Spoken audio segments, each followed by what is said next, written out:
क्या अब अयोध्या नगरी में लेंगे कल की अवतार जन्म?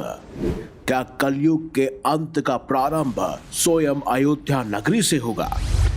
आप देख रहे हैं मिस्टीरियस हिंदू। तो चलिए अब करते हैं ज्ञान की बात। वीडियो में आगे बढ़ने से पहले हमारे चैनल को सब्सक्राइब अवश्य करें और बेल आइकन जरूर दबाएं। साथ ही कमेंट बॉक्स में जय श्री राम, जय कल की अवतार अवश्य लिखिएगा। अयोध्या नगरी में भगवान श्री राम का भव्य मंदिर अब बस बनने ही वाला है। 22 जनवरी को पहले ही प्राण प्रतिष्ठा हो चुकी है और धीरे धीरे अब दूसरी और तीसरी मंजिल का काम भी चल रहा है। लेकिन एक सवाल जो सबके मन में उठ रहा है, क्या राम राज्य आने के साथ होने वाला है अयोध्या में कल की अवतार का जन्म? आखिर भविष्य मलिका इस बारे में क्या कहती है? क्या श्री राम के अयोध्या वापस आने के साथ कल की अवतार के जन्म लेने की भविष्यवाणियां सच होने वाली है? क्या अयोध्या में कल की अवतार का अब जन्म होगा और राम राज्य में ही नारायण भगवान कल्कि के रूप में अवतार लेंगे? क्या कलयुग में श्री राम ही भगवान विष्णु के कल्कि अवतार हैं? आखिर क्या है इसका पूरा सच? इस वीडियो को जरूर अंत तक देखिएगा। शास्त्र कहते हैं जब जब धरती पर पाप बढ़ता है तब तब भगवान विष्णु किसी न किसी रूप में धरती पर पापियों का विनाश करने के लिए अवतरित होते हैं। आज से 500 साल पहले एक महान संत हुआ करते थे जिनका नाम था श्री अच्युतानंद दास जी महाराज। इन्होंने अपने जीवन में 317 किताबें लिखी और इन किताबों में से एक थी भविष्य मलिका। और इस भविष्य मलिका में भविष्य में होने वाली कई सारी घटनाओं के बारे में लिखा हुआ था, जिनमें से कलयुग से जुड़ी हुई भविष्यवाणियां भी शामिल थी। तो दोस्तों, भविष्य मलिका बताती है कि कलयुग का अंत कैसा होगा और कैसे एक नए युग यानी सतयुग का प्रारंभ होगा। दरअसल भविष्य मलिका के अनुसार स्वामी अच्युतानंद जी महाराज ने बताया है कि जब भारत में फिर से राम राज्य स्थापित हो जाएगा और राम लल्ला अपनी अयोध्या नगरी में वापस आ जाएंगे, तभी भगवान नारायण के 10वें अवतार कल्कि अवतार का जन्म होगा। और एक तरीके से देखा जाए तो भगवान श्री राम भी नारायण के ही अवतार हैं और उनका फिर से अयोध्या नगरी में वापस आना नारायण जी के ही कल्कि अवतार के आने का संकेत है। इनके अलावा भगवत गीता के 12वें अध्याय में भी ये उल्लेख है कि कलयुग में पाप का अंत करने के लिए भगवान नारायण कल्कि अवतार लेकर प्रकट होंगे। वहीं भगवान विष्णु ने अब तक 9 अवतार लिए हैं, जिनमें मत्स्य अवतार, कूर्म अवतार, वराह अवतार, नरसिंह अवतार, वामन अवतार, परशुराम अवतार, भगवान श्री राम का अवतार, कृष्ण अवतार और बुद्ध अवतार। लेकिन कलयुग में जो वो 10वां अवतार लेंगे वो कोई और नहीं बल्कि भगवान विष्णु का 10वां अवतार यानी कि स्वयं कल्कि अवतार होंगे। तो कलयुग के अंत में जब पाप और अन्याय अपने चरम पर होगा तो भगवान नारायण उस युग का अंत करके नए युग की नींव रखने के लिए अपना अवतार लेंगे।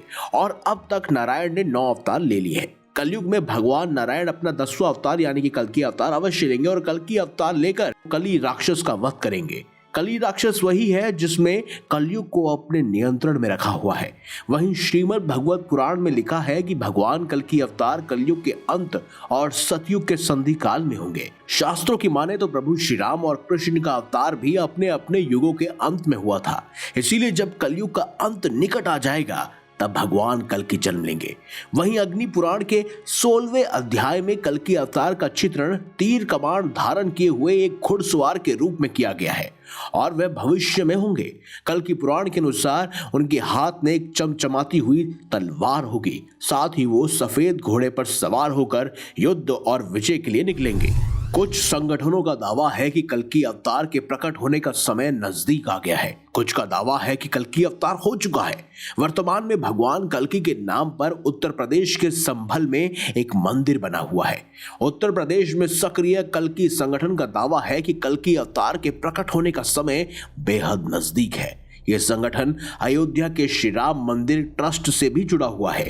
इन लोगों का मानना है कि देवी जगत में कल्कि अवतार हो गया है और उनकी महान शक्तियां भक्तों की रक्षा करने के लिए इस जगत में चारों ओर फैल चुकी हैं। अब बस उनका केवल प्रकट होना रह गया है और इसका तार्किक आधार ये है कि अवतार किसी समय सीमा के बंधनों में बंधा हुआ नहीं होता। अब आप सोचेंगे कि क्या कलयुग पूरा हो गया है या शास्त्रों के अनुसार कलयुग का आखिर कितना समय भी बाकी है। तो आपको बता दूं कि पौराणिक मान्यताओं के अनुसार कलयुग 4,32,000 साल का है और इसका प्रथम चरण ही चल रहा है।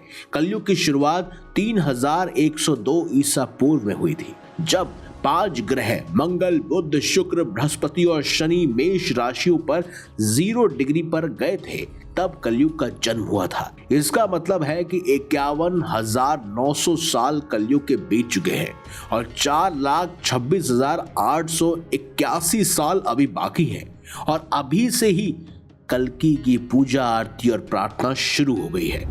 कल्कि अवतार के जन्म के बारे में बहुत सारे शास्त्रों में भी लिखा हुआ है। शास्त्रों के अनुसार श्रावण मास के शुक्ल पक्ष की 6 तारीख को भगवान विष्णु का कल्कि अवतार होगा।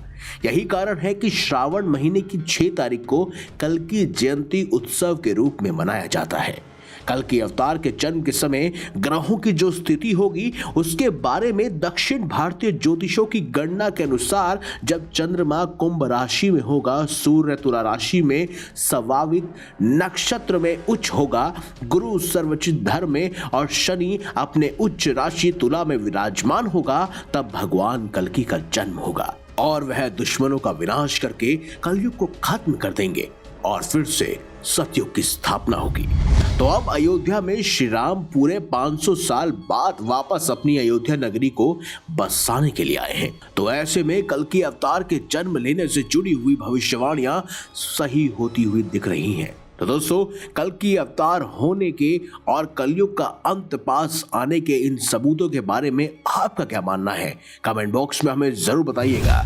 अगर आपको ये वीडियो अच्छी लगी है तो लाइक करें, हमारे चैनल को सब्सक्राइब करें और ज्यादा से ज्यादा शेयर भी करें। तो मिलेंगे अगली बार एक नई खास वीडियो के साथ। तब तक के लिए देखते रहिए संपूर्ण ज्ञान का केंद्र बिंदु, मिस्टीरियस हिंदू।